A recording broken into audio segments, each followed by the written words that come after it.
மற்றொரு அண்மைச் செய்தியை பார்த்து வருகிறோம். தென்காசி மாவட்டத்தில் உள்ள குற்றால அருவிகளில் குளிக்க 3வது நாளாக சுற்றுலா பயணிகளுக்கு தடை விதித்து வனத்துறை அறிவிப்பு வெளியிட்டிருக்கிறது. மேற்கு தொடர்ச்சி மலைப்பகுதிகளில் பெய்து வரும் தொடர் மழையால் அருவிகளில் வெள்ளப்பெருக்கு ஏற்பட்டுள்ளது. இந்நிலையில் 3வது நாளாக இன்று சுற்றுலா பயணிகளுக்கு குற்றால அருவிகளில் குளிக்க தடை விதிக்கப்பட்டிருக்கிறது. விவரங்களோடு செய்தியாளர் ரஞ்சித் இணைப்பில் இருக்கிறார். ரஞ்சித், வணக்கம். தொடர்ந்து குற்றால அருவிகளில் வெள்ளப்பெருக்கு காரணமாக 3வது நாளாக தடையானது தொடர்கிறது. விவரங்கள்.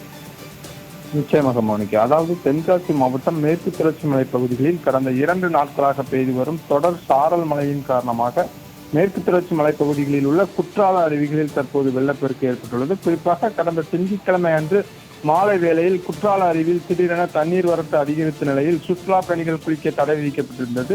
இந்த நிலையில் இதுவரை தண்ணீரின் அளவு அருவிகளில் குறையாத நிலையில் இன்று 3வது நாளாக குற்றால அருவிகளில் குளிக்க தடை நீட்டிக்கப்பட்டுள்ளது. குறிப்பாக குற்றாலம் பகுதியில் உள்ள குற்றாலம் மெயின் அருவி, ஐந்தருவி, பழைய குற்றால அருவி, சிற்றருவி உள்ளிட்ட அருவிகளில் குளிக்க 3வது நாளாக தற்போது தடை நீட்டிக்கப்பட்டுள்ள நிலையில் ஏராளமான சுற்றுலா பயணிகள் குற்றால அருவிகளுக்கு வருகை தந்து அருவிகளில் ஆனந்த குளியலிட முடியாமல் ஏமாற்றத்துடனே திரும்பி சென்று வருகின்றனர். மேலும் அருவிகளில் வெள்ளம் குறைந்து அருவிகளில் தண்ணீர் வரத்து சீராகும் போது வழக்கம் போல் சுற்றுலா பயணிகள் குளிக்க அனுமதி வழங்கப்படும் என போலீசார் தரப்பில் தெரிவிக்கப்பட்டுள்ளது குறிப்பிடத்தக்கது. மௌனிகா, தகவல்களுக்கு நன்றி ரஞ்சித்.